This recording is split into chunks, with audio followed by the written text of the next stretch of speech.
Bem-vindo ao podcast Casa Viva, Mensagens para a Vida. Escute agora uma mensagem especial de Deus para você. Deus o abençoe e fale ao seu coração. Quero compartilhar contigo uma reflexão, uma mensagem que eu intitulei Miragem. Eu passei 32 dias em viagem de trabalho e esse tema, ao longo desses 32 dias, falou comigo a partir de uma leitura que eu estava fazendo. E eu desejo nessa manhã compartilhar contigo um pouco disso que tocou o meu coração, que tem me conduzido em reflexão diante do Senhor pela sua palavra. E eu oro para que isso seja de bênção para o teu coração também. Se você quiser se antecipar e deixar a tua Bíblia já aí aberta, marcada, no livro de Jó, capítulo 23, nós vamos ler os versos 8 e 9 daqui a pouquinho. Mas se você quiser já encontrar aí, e conforme... Pode deixar lá no primeiro, daqui a pouquinho a gente vai andar. Conforme a gente for caminhando, a gente vai ler, mas eu quero te incentivar, como temos feito aqui, sempre aos domingos, a você, de alguma forma, acessar a Bíblia. Isso é importante, apesar de o texto estar compartilhado aqui na tela, é interessante, eu acredito que uma boa prática é você, de alguma forma, acessar o texto aí também, seja pela Bíblia, no formato do papel ali, antiga, ou um formato digital, no celular, no tablet, de alguma forma que você consiga acessar. Mas é interessante você ter esse hábito do manusear o texto bíblico, tá bom? E aí você pode deixar, então, o livro de Jó, capítulo 23, daqui a pouquinho nós vamos ler. Mas para partirmos para essa reflexão, preciso, assim como a minha mente, nas minhas reflexões, construir um cenário, eu preciso construir esse cenário contigo. Eu tive um professor, quando eu fazia cursinho preparatório, ele era um cristão, professor de física.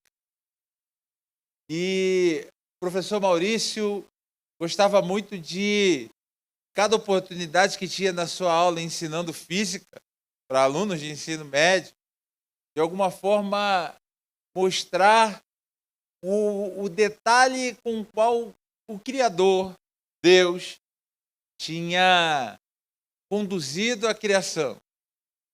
E ele vibrava ensinando ondas, falando do urso que colocava a mão no curso de água e, por meio de alta sensibilidade presente na pelagem do urso, ele conseguia fazer o cálculo do movimento de onda do peixe que estava se aproximando e calcular essa distância e ter o momento certo de, com a pata, agarrar um peixe. Ele vibrava com isso, falando de termodinâmica e como os pássaros pousados nos fios pela cidade, no momento da chuva e do frio, tinham a capacidade sensorial de afastar as asas e as penas do corpo, de modo que o calor pudesse ficar retido naquele pequeno espaço gerado entre o corpo e as asas. E o professor Maurício vibrava apresentando isso. E quando ele dava aula de ótica, ele falava dos fenômenos ópticos e ensinava como os pássaros, as gaivotas, eram capazes, pássaros marinhos, que pescam, que se alimentam de peixes, eram capazes de olhar para um fenômeno óptico específico, a refração da água, e sobrevoando o mar, conseguiam olhar e entender que o peixe não estava naquele exato ponto que ele estava vendo, porque o fenômeno da refração fazia desviar aos olhos o lugar onde o peixe estava. E a gaivota, no seu mergulho, não errava o lugar, porque, de alguma forma maravilhosa, era capaz de calcular a refração e não ser levada por esse fenômeno óptico. E a miragem que eu quero conversar com você essa manhã é um desses fenômenos ópticos presentes na natureza, que, por vezes, nesse trato da luz com a matéria, nesse trato das ondas de luz com o físico, geram efeitos visuais ou comportamentos diferentes. Essa é uma miragem. Quando nós olhamos para esse termo, logo lembramos de um desenho animado ou de um filme onde temos a cena de alguém desgastado no deserto, sofrendo pela caminhada em terreno árido, de alguma forma enxerga aquilo que não existe. De alguma forma constrói aos seus olhos algo que não é real. E essa cena termina com alguém comendo areia. Essa cena termina com alguém mergulhando e rachando a cara num solo árido, achando que mergulharia num lago refrescante. É claro que com toda a caricatura e com toda a hipérbole presente nos desenhos animados ou nas construções de cinema, nós vemos isso. E, na verdade, esse fenômeno apresenta para a gente uma dualidade do ver e do enxergar. Porque o ver é um ato biológico. O ver é aquilo que meus olhos, a minha retina, constrói como imagem para mim, para o meu cérebro, diante daquilo que está se apresentando biologicamente. O enxergar é um processo mental mais profundo. E por vezes o nosso enxergar é levado por miragens. Por vezes o nosso enxergar é levado por cenário. E aí eu me deparei pesquisando e olhando com uma frase de Charles Chaplin. Esse fenômeno da dramaturgia, da cinematografia mundial, esse gênio que passou pela humanidade, numa das suas reflexões disse o seguinte: a vida é uma tragédia quando vista de perto, mas uma comédia quando vista de longe. A vida é uma tragédia quando vista de perto, mas é uma comédia quando vista de longe. Charles Chaplin está apontando esse caráter de dualidade do enxergar, do ver, da percepção. Ele está dizendo, tem coisas que de um determinado ponto nos trazem uma determinada sensação, mas se nós formos capazes de ampliar as vistas, nós formos capazes de enxergar mais e além, nossa percepção muda. Uma coisa é quando eu conheço parte, outra coisa é quando eu conheço todo. Quantas e quantas vezes você já foi levado a dizer e declarar para alguém: poxa, quando eu te conheci, não fui com a tua cara, não. Não gostei de você. Mas agora já passou um tempo. Não é que eu gosto de você, não é que eu mudei aquilo que eu pensava, mudei aquilo que eu acreditava. Porque você passa a conhecer mais, você ganha uma amplitude de conhecimento, de percepção. E agora, olhando de longe, o que era tragédia se torna comédia. As coisas se invertem. E Charles Chaplin está aqui nos convidando a uma ampliação de percepção, nos convidando a ampliarmos aquilo que conseguimos ver ou enxergar. Mas isso, por vezes, é muito difícil. E eu quero convidar você para a gente tomar isso como um ponto de partida e entender que, como já foi declarado aqui essa manhã, Carol nos lembrou das palavras de Jesus. No mundo vocês vão ter aflição, mas eu estou com vocês todos os dias. Eu estarei com vocês todos os dias. Eu estarei com vocês todos os dias. Mas a verdade, irmão, é que mesmo sabendo que a vida nos traz momentos difíceis, nós de alguma forma nos enganamos e caminhamos com uma falsa sensação de que há um caminho que vai nos colocar no controle e nos desviar de problemas, e nos desviar de situações indesejadas. Não há esse ponto, irmão. Não há esse lugar onde o teu controle, onde o teu domínio, onde o teu dinheiro, onde o teu estudo, onde as tuas habilidades te colocam senhor do destino, de modo que você nunca tenha aflição ou problema. Não há isso. E partindo desse ponto de partida e dessa frase que nos continua tão atual, até porque, se nós olharmos a sociedade moderna, ela está cercada de ansiedade, de pressão, de excesso de preocupação.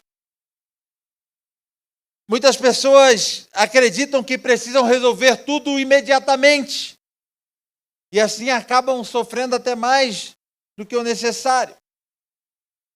Eu estou te convidando para essa manhã assumir uma perspectiva realista da nossa vida e da nossa existência. Por vezes nós somos idealistas, por vezes nós somos românticos. Nessa manhã eu quero convidar você a uma perspectiva um pouquinho mais realista.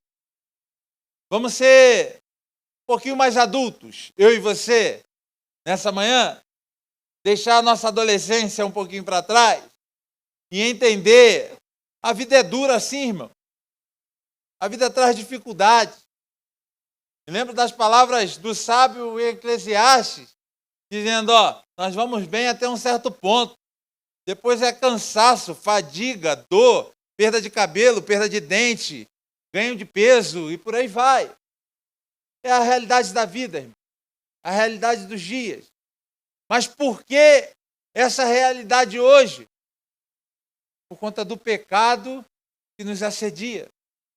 Por conta da escolha do homem, do afastamento de Deus. O pecado nos colocou sob sofrimento.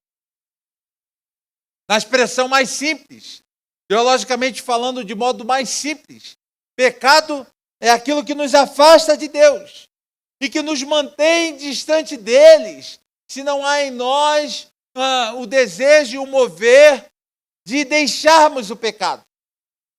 E aí, afastados e distantes de Deus, se abre na nossa alma um enorme buraco, um enorme vazio. E aí, por isso, a nossa alma passa a gritar desesperadamente em busca dele. E agora sim nós vamos ao texto. Não sem antes eu poder lembrar a você o contexto. Eu não gosto muito da expressão que por vezes pregando a gente usa dizendo, você conhece muito bem essa história. Porque eu sei que talvez entre nós, há gente que não conhece essa história. Jó é um dos livros bíblicos que conta a história deste personagem, Jó. Um homem que já de cara é apresentado como alguém temente a Deus, que agradava o coração de Deus olhar a vida, o modo de vida, o portar de Jó, o caminhar de Jó, alegrava o coração de Deus. Mas acontece que essa vida real vem como uma avalanche para cima de Jó. Diante de uma permissão de Deus, de repente, Jó perde seus bens, seu gado, sua riqueza, suas fazendas, seus celeiros,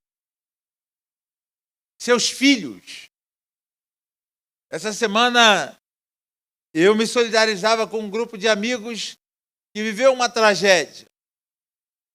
Dentro desse grupo, um companheiro, movimentando o carro no estacionamento, atropelou o filho do outro, de 7, 8 anos. E o menino morreu.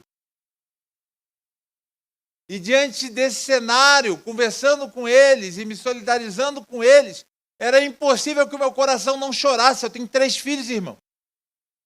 Eu não consigo imaginar essa dor. Eu não consigo imaginar o rasgo provocado por isso. Jó perde todos os seus filhos. Morrem de uma única vez. Para completar o pacote, a sua esposa, sua companheira, olha para ele, agora também sem saúde e debilitado, porque ele é atacado por uma lepra, uma doença tão cruel, que tomando cacos de telha no chão, ele se coçava e raspava as feridas para tentar aliviar um pouco. Que cenário caótico, irmão. Sua companheira olha para ele e fala assim, faz o seguinte, tem uma solução para você. Abandona, amaldiçoa o teu Deus e morre. Esse é o cenário de Jó. Começa a receber a visita de alguns companheiros, amigos. E no meio das suas conversas, essa é a expressão que nós vamos ler que ele declara. Eu procuro no leste, mas Deus não está ali. E não o encontro no oeste. E também não o vejo quando age no norte ou se esconde no sul. Há um grito da alma de Jó aqui com uma pergunta. Onde está Deus? Onde está Deus que parece não se compadecer do meu bolso vazio? Onde está Deus que parece não se compadecer da minha mesa vazia, sem meus filhos? Onde está Deus que parece não se compadecer da minha carne fétida, apodrecendo, e da solidão da minha alma, sem a minha esposa que jurou comigo ir até os últimos dias e agora me abandonou? Onde está Deus? Eu procuro no leste, ele não está. Eu olho para o oeste, ele também não está. Alguém diz, ele está fazendo alguma coisa no norte, eu não acho Deus. Tampouco ele está no sul. Onde está Deus nos tempos de aflição, de medo, de angústia? Onde está Deus nos tempos de escassez, nas noites intermináveis, no diagnóstico negativo, na falência, na morte? Deus se esqueceu de mim. Ele está ocultando a si mesmo. Há um teólogo do século XV para XVI, John Haywood, ele declarou o seguinte: não se consegue ver a floresta por causa das árvores. Não se consegue ver a floresta por causa das árvores. Essa expressão de John Haywood está mostrando para a gente que os tempos de dificuldades nos colocam em hiperfoco. Os tempos de dor fazem com que os problemas se agigantem e eles se tornam como, em Dom Casmurro, gigantes indestrutíveis. Os problemas agigantados, crescidos, e que confrontam diretamente as nossas limitações, que confrontam diretamente a nossa humanidade. Porque a nossa humanidade tem como principal lição para mim e para você o fato de que não somos nada e não podemos nada. Eu, quando era mais novo, às vezes deitado no chão da casa do meu avô, vendo televisão, deixava minha mente viajar no que eu faria se o mundo virasse de cabeça para baixo. Desculpa, irmão, sou meio estranho mesmo. Era assim. Mas eu pensava, e se o mundo virasse de cabeça para baixo agora? O que eu vou fazer? Vou segurar onde? Vou fazer o quê? me enganando na falsa sensação de que um acontecimento imprevisto haveria algo em mim que eu poderia fazer para me salvar. Nossa humanidade nos engana com isso. Jó está questionando, eu estou procurando Deus, e onde Ele está? Estou caçando por Ele, mas eu não o encontro. Eu tenho dor, eu tenho problemas, eu tenho dificuldade, a aflição chegou. E às vezes estamos vendo o problema, vendo as árvores, não entendemos que há toda uma floresta, que há toda uma amplitude e que há um governador soberano sobre todas as coisas. Um que não perde o controle, irmão. Dentro das piadas do mundo gospel, eu ouvi certa vez um irmão brincando com uma canção antiga que dizia: Deus marcou na agenda. E ele dizia: por acaso o Todo-Poderoso, soberano, se esquece de alguma coisa e precisa, assim como eu e você, de uma agenda, de um alarme, de um alerta, para nos fazer lembrar daquilo que deveríamos fazer? Certamente não, irmão.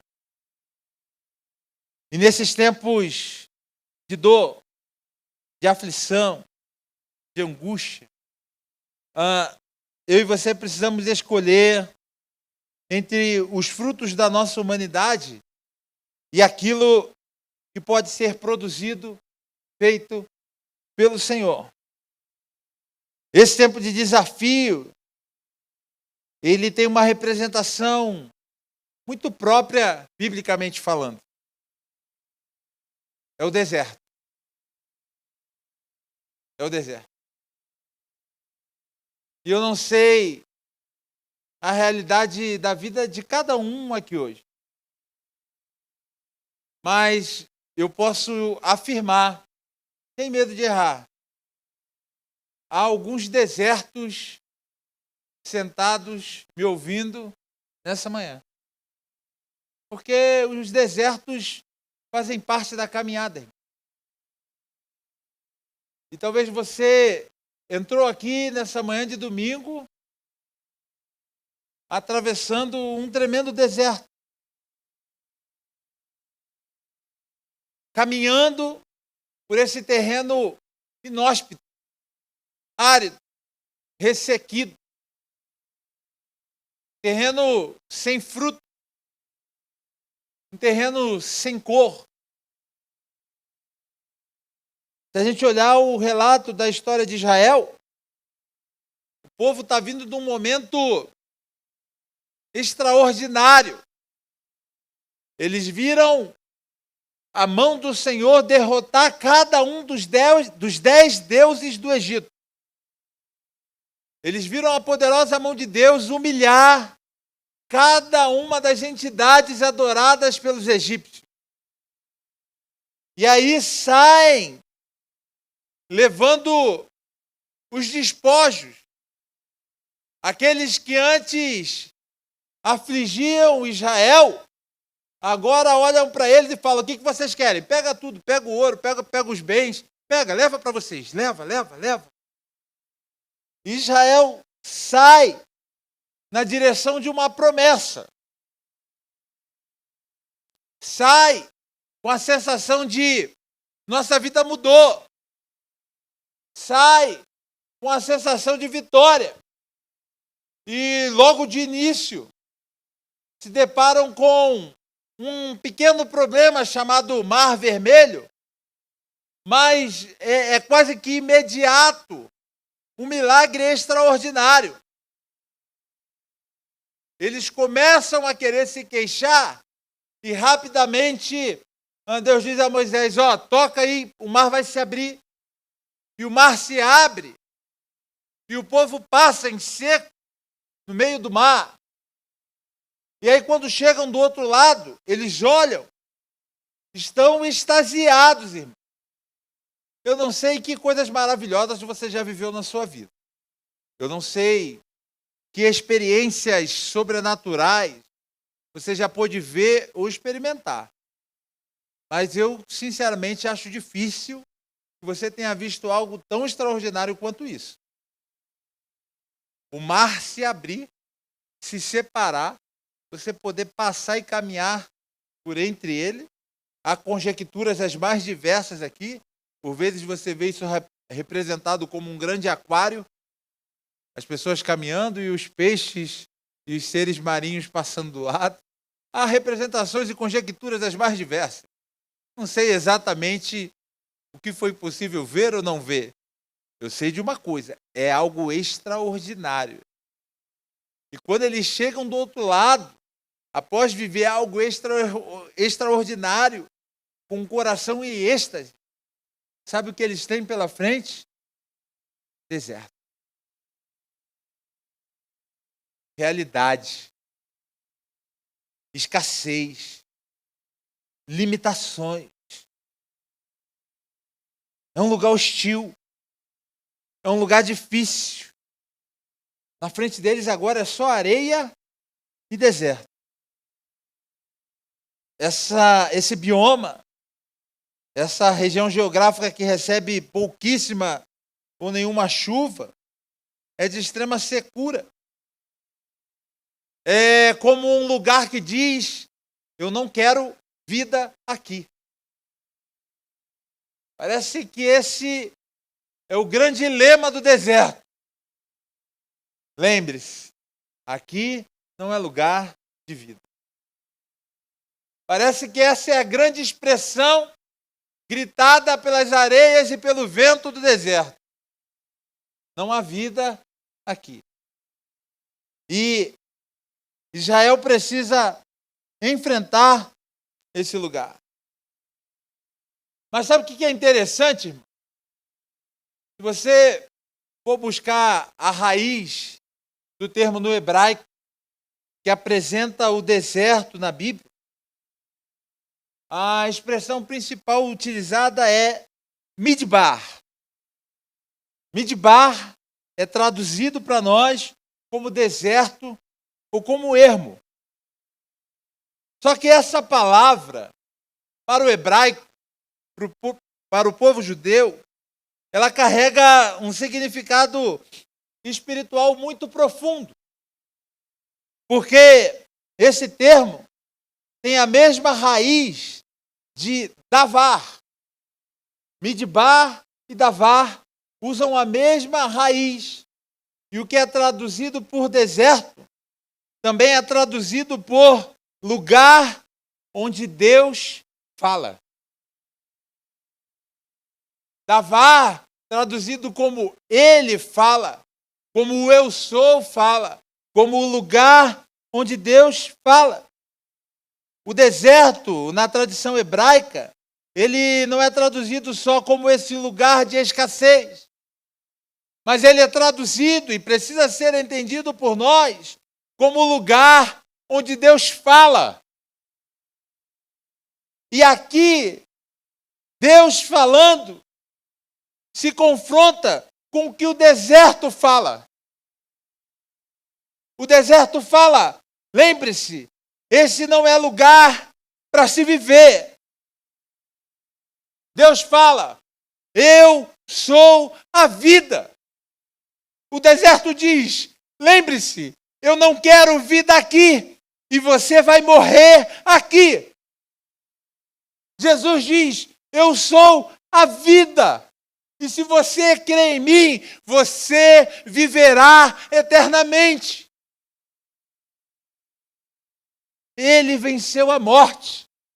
As palavras do salmista que vão ecoar no Novo Testamento perguntando, onde está, ó morte, a tua vitória? Onde está, ó morte, o teu aguilhão? São as palavras de convicção que precisam habitar os nossos corações no tempo do deserto.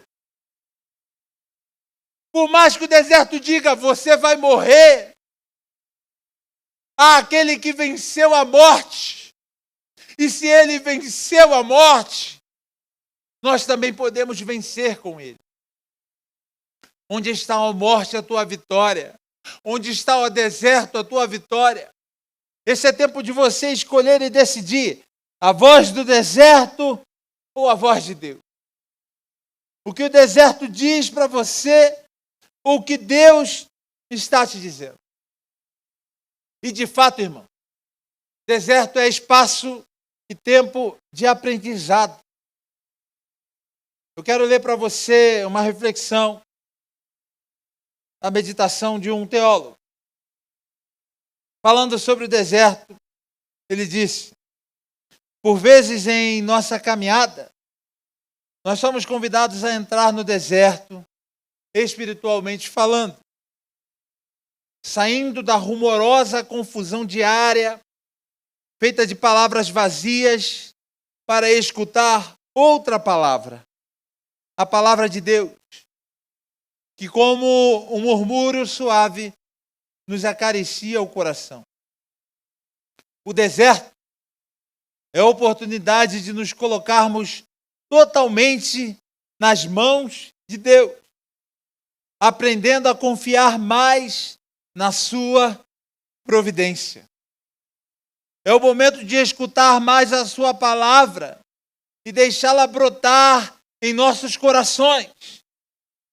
Nestes dias, quando fores seguir a Jesus no deserto, lembre-se que Deus quer encher o teu coração com a sua presença e o seu amor, à medida que tua fraqueza respeitar a solidão e perseverar na oração. Não tenha medo de seguir Jesus. Você vai ver que o deserto é também o lugar do essencial. Você vai ver que o deserto é o lugar do essencial. É por isso que, voltando à história de Jó, nós o encontramos perguntando e questionando onde está Deus, mas logo em seguida o veremos declarar: eu sei que o meu Redentor vive e por fim se levantará. Irmão, não tenha medo, às vezes nós questionamos sim. Não se preocupe, é natural, é humano. Por que eu estou passando isso, Deus? Não se julgue. Não se julgue por isso. É natural. E eu e você vivemos naturalmente sim. Crentes não são seres de outro mundo. Nós somos seres humanos e questionamos. E que bom que questionamos. Porque a Bíblia, o Evangelho, não nos convidam a uma fé vazia e ignorante. O Evangelho nos convida a uma fé racional, por mais louco que isso pareça. Por vezes tentamos distanciar a fé de racionalidade. E aí somos eu e você convidados a culto racional diante de Deus, a uma fé que encontra sentido e significado. Muitas das vezes, o significado que é tão somente eu decido crer. Apesar das circunstâncias, apesar do momento, eu decido crer. Eu escolho crer. E nesse lugar do deserto, por vezes, como Jó, em um ponto questionamos. A pergunta é, após questionarmos, convencemos o nosso coração, pelo poder do Espírito Santo, de que Deus ainda vive, é redentor e no momento certo vai se levantar. Você pode ter questionado sim. Você pode não ter entendido o porquê. E querendo buscar o porquê, em algum momento, você se colocou diante de Deus e se queixou. O convite é, após a queixa, irmão, após a dor, permita que o Espírito Santo envolva o teu coração, para que você seja tomado de uma só convicção. Teu Redentor vive. O teu Redentor vive. E ele fala no deserto. Ele fala no deserto. Porque o deserto é o lugar do essencial. É o lugar onde descobrimos aquilo que necessitamos. Voltando às últimas palavras do teólogo, se nos limitarmos às contingências, corremos risco de deixar que uma série de emergências decida em nosso lugar a direção do caminho. O deserto é cheio de aparentes emergências, mas a busca pelo essencial é o caminho da transformação do nosso coração diante de Deus. O deserto, a escassez, a dor, a falta, nos trazem muitas emergências. E querendo resolver as emergências, criamos problemas maiores. Porque normalmente queremos tratar das emergências com os nossos próprios recursos, com os nossos próprios caminhos. O Deus que fala no deserto está nos convidando hoje e dizendo: esqueça as tuas emergências.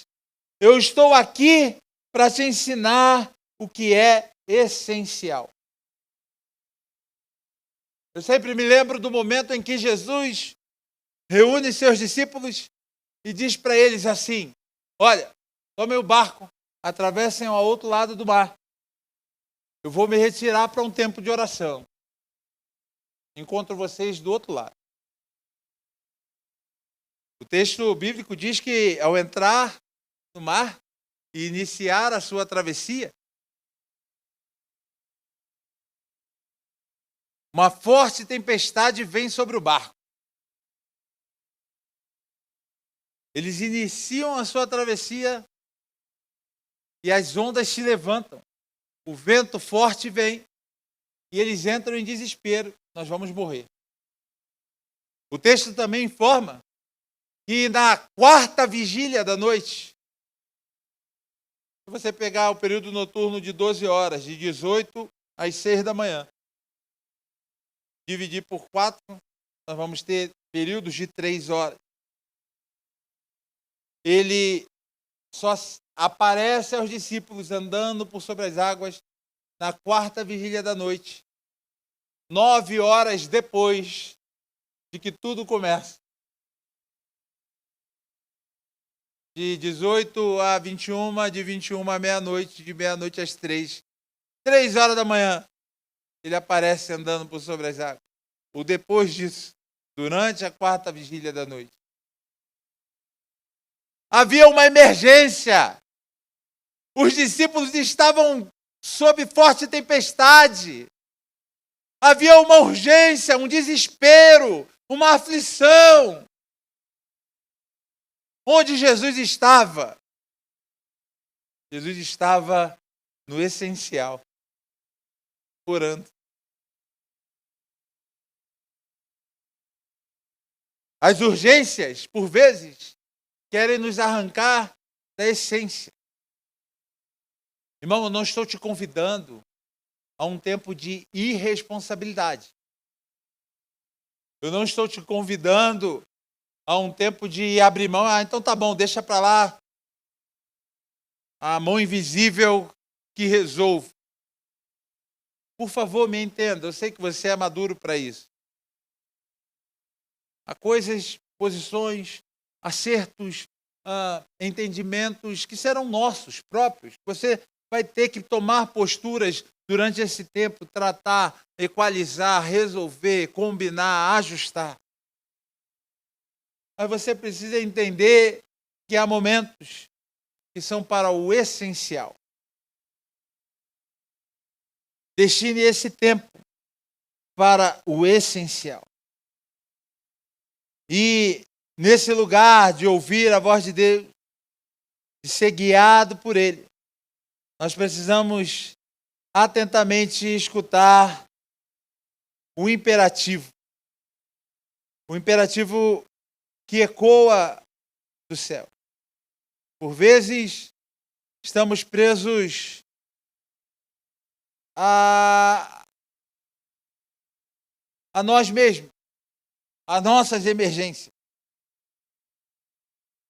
No Davar, no lugar onde ele fala, no deserto, nós precisamos ouvir o imperativo que vem da voz dele. Por isso eu quero convidar você a olhar comigo o texto do profeta Isaías, o capítulo 43, versículo de número 19.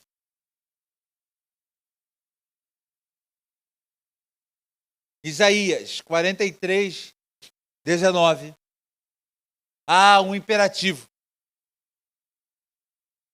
Ele diz: vejam, eu farei uma coisa nova. Ela está prestes a acontecer. Vocês não a percebem? Até no deserto eu vou abrir um caminho e riachos no ermo. Até no deserto eu vou abrir um caminho e riachos no ermo. Nesse tempo de escassez e de urgências, nós somos convidados a olhar para Ele, que é essencial e que está dizendo: confiem, creiam, vejam, pela fé, enxergue. Eu vou fazer um caminho no deserto. Você certamente tem esse cenário do deserto, onde tudo é igual, não há caminhos, não há destino. A possibilidade de se perder, de derivar do rumo certo e de, em algum momento, não saber mais onde eu estou. Quando a palavra de Deus veio a Isaías dizendo: eu vou fazer um caminho no deserto, ele está dizendo: eu vou construir uma direção para você ir, para levar você ao ponto que eu quero que você esteja. Eu vou te entregar o destino. Eu vou te entregar a rota. E é nesse caminho que eu vou cuidar de você. E é nesse tempo do deserto que, por vezes, a nossa mente constrói a miragem. Porque, ansiosos por uma solução, atordoados pelo calor, atordoados pelo medo, atordoados pela sede, pelo cansaço, a relação da luz com o físico nos faz em nossa mente construir soluções. As miragens são construções da nossa mente, são construções nossas. As miragens são os nossos jeitinhos, irmãos. As miragens são o nosso caminho. As miragens são a forma que eu decido fazer por mim mesmo, pela minha força, pelos meus recursos. As miragens são as construções da humanidade, do meu coração. São o fruto do meu esforço natural. É o caminho da minha própria criação. As miragens são as respostas para aquilo que eu quero. Por vezes nós estamos num tempo do deserto como crianças mimadas e escolhendo: não, eu quero. Eu quero. E porque eu quero, eu construo caminhos da minha mente, da minha decisão, da minha escolha, afastados e distantes de Deus. O caminho do meu querer, o caminho da carne, a ilusão muito bem acabada e que tem jeito de realidade, mas construída por alguém limitado, exausto, sem provisão, sem ter como sustentar. Ou por acaso você garante alguma coisa do dia de amanhã? Ou por acaso você dá certeza do dia de amanhã? Nós não damos certeza dos próximos minutos, irmão. Nós não damos garantia de nada que vai acontecer nos próximos momentos. E por vezes queremos construir caminhos por nós mesmos, pelas nossas escolhas, porque mimados queremos. E o caminho do que eu quero é uma miragem.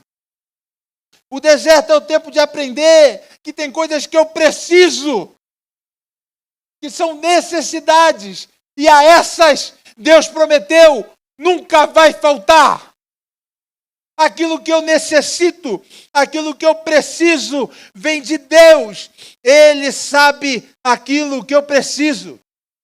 Ele prometeu cuidar de todas as minhas necessidades. E no deserto, Ele está presente comigo todos os dias. E tudo que eu preciso, eu vou ter. Sabe por quê? Porque quando Ele me dá o que eu preciso, Ele está reforçando uma vez mais, dizendo: não é a voz do deserto que declara que não há vida, é a minha voz que declara: você vai viver, eu sustento a vida. E todas as minhas necessidades nele são atendidas. Se a minha mente constrói miragens, a voz do Senhor que diz: eu faço um caminho no deserto e eu coloco rios no ermo, me oferecem oásis. A minha mente, a minha humanidade, o meu caminho me entregam miragens, enganos, falsidade.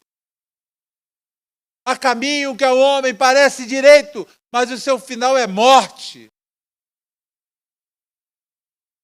Se a minha escolha, se a minha decisão me coloca numa miragem, a voz de Deus me convida: veja, eu estou fazendo uma coisa nova. Veja, eu estou colocando um caminho no deserto. Veja, eu estou fazendo rios no ermo, no lugar seco. Eu estou colocando aquilo que gera vida. Um oásis, a construção do Senhor, o caminho dele, o tempo dele. E nele há um caminho, há uma direção, há um rumo, há um destino. Veja,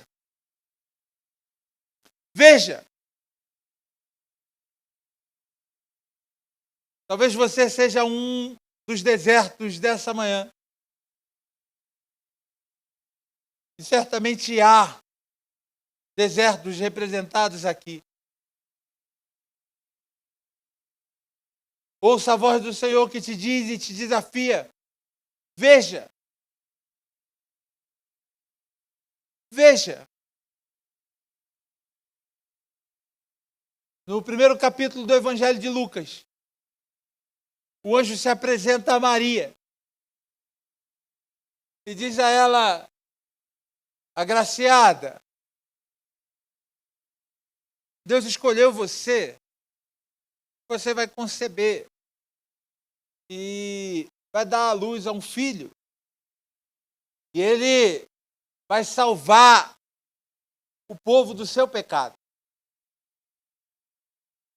Maria está atônita, confusa, questiona: mas eu nunca me relacionei com nenhum homem, eu sou virgem. Não há caminho para isso acontecer.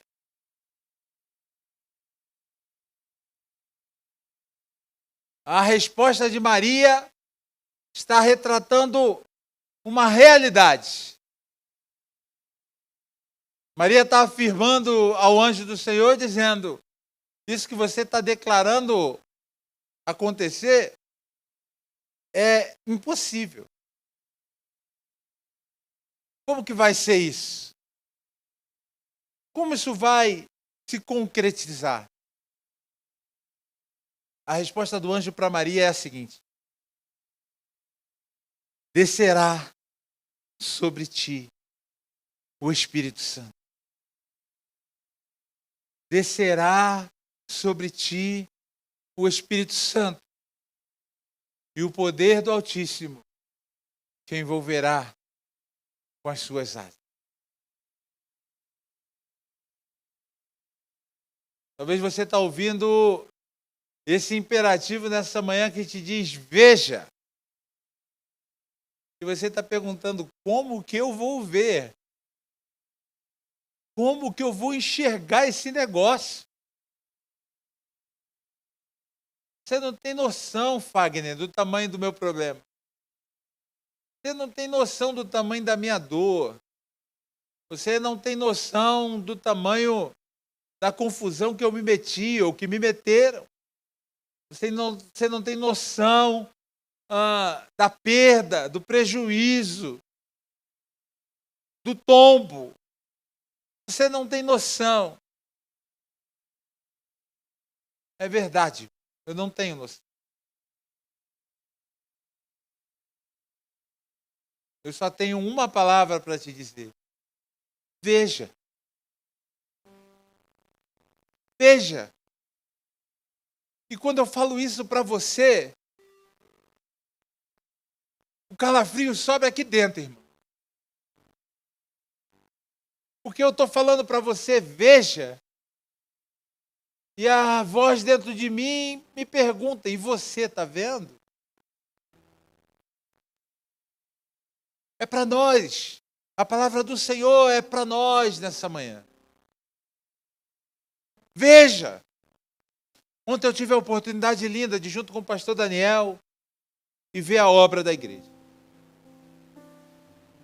E ele compartilhava alguns acontecimentos desses últimos dias, da provisão do Senhor, do cuidado do Senhor,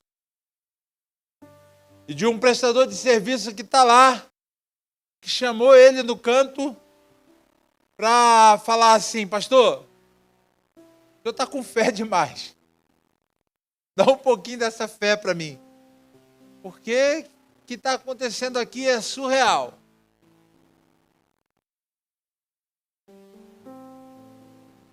Veja. Pastor Daniel, a liderança da igreja, os servos, a igreja Casa Viva Itaipava, Igreja Batista Casa Viva Itaipava, escolheu ver. Temos um novo lugar, um novo destino, um novo momento, e vamos.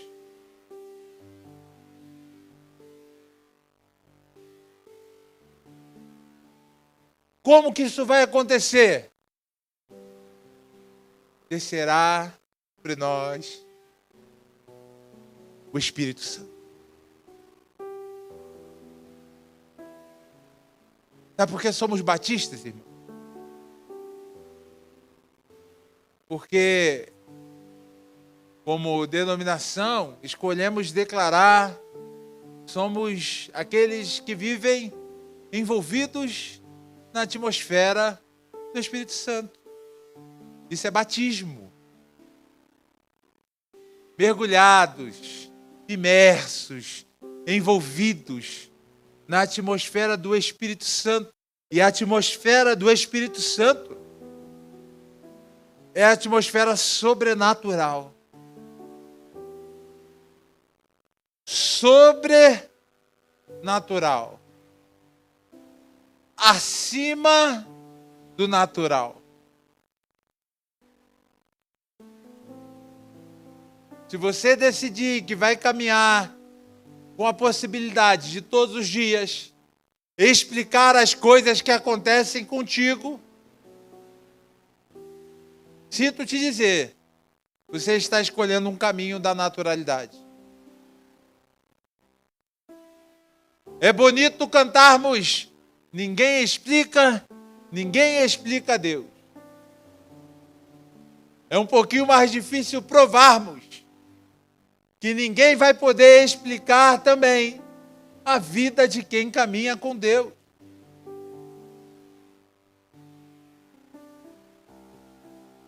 Se Deus não pode ser explicado, a vida de quem caminha e decide ouvir a voz dele que diz, veja, também não vai ser explicada naturalmente. É sobrenatural. Há expressões que, para o imaginário evangélico gospel no Brasil, se tornaram um pouquinho perigosas de serem utilizadas. Porque por vezes são usadas de modo irresponsável. O sobrenatural. Como uma ideia mística, mágica, ou circense.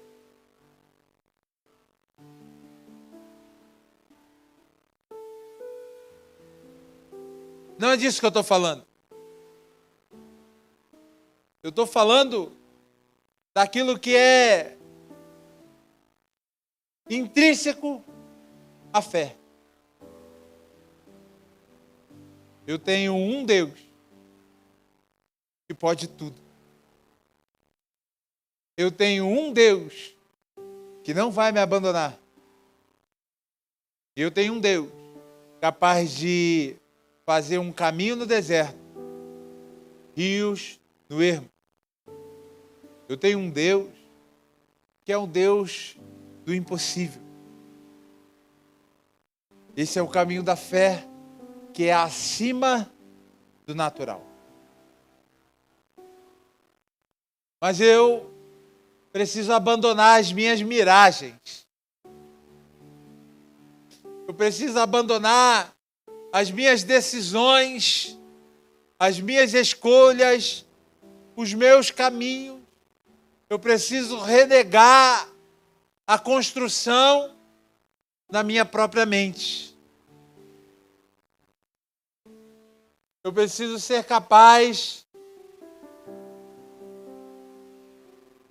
de abandonar a segurança, o controle daquilo que é meu. Eu preciso ser capaz de soltar e sair do banco do condutor, pular de vez para o banco do passageiro, olhar para ele e dizer, me leva. Eu encerro compartilhando contigo uma ilustração.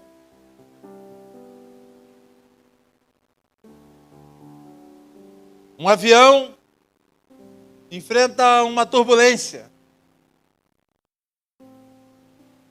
Sacudido no ar. Bagageiros abrindo, coisas caindo, pessoas gritando. Todos incapazes diante de uma iminente tragédia.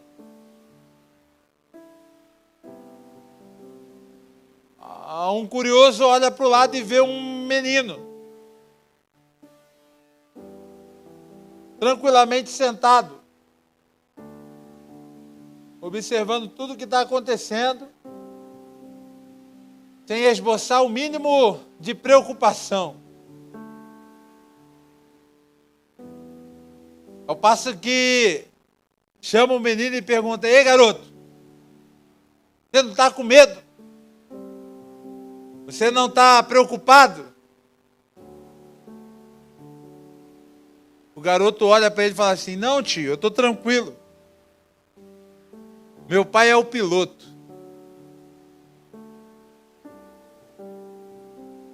Estou tranquilo, tio. Meu pai é o piloto. É uma ilustração. Talvez nunca tenha sido real essa história. Mas a lição dela é real, todos os dias, tem sido real na minha vida. Todas as vezes que eu descansei nele e lembrei, ele é o piloto. Não me arrependi do resultado. Todas as vezes que levantei desesperado para chegar na cabine e assumir o avião, caí pelo caminho, dei cabeçada pelos bancos, rolei para cima de alguém, machuquei outros. Todas as vezes que gritei, só fiz gastar força. Mas todas as vezes que me lembrei, meu pai é o piloto, não me arrependi. Vamos lembrar disso hoje mais uma vez. Veja. Ei, veja. Eu estou fazendo um caminho no deserto. E um rio no ermo. Você chegou aqui essa manhã com um grito ensurdecedor no seu ouvido. Era o deserto dizendo: você não vai viver. Saia daqui essa manhã com a voz suave do Senhor, dizendo para você: eu te dou vida. Como eu soprei lá no início, uma vez mais eu sopro: viva. Veja, eu estou fazendo um caminho no deserto. Senhor, bendizemos o teu nome nessa manhã, porque o Senhor é capaz de fazer caminhos no deserto. Tu és o Deus do impossível. E mais do que isso, para nós, tu és o nosso Deus. Tu és aquele que fala no deserto, nos dizendo que teremos vida no Senhor. Nos ensina, nos envolve neste Espírito Santo, enche-nos dele, que desça sobre a tua igreja, que desça sobre nós o teu Espírito Santo, que sejamos assim envolvidos, imersos nessa presença maravilhosa, para que, se mais algum tempo de deserto está diante de nós, cada passo nosso seja não no caminho da miragem, da ilusão, da construção da nossa mente, do nosso conhecimento, que cada passo seja dado no caminho do Senhor, na direção do Senhor, até experimentarmos o teu oásis, o teu refrigério, o teu alívio, a vitória que vem do Senhor. Nos ajuda, Deus, nos ajuda, e glorifica o teu nome em nós e através de nós. É a nossa oração em nome de Jesus. Amém.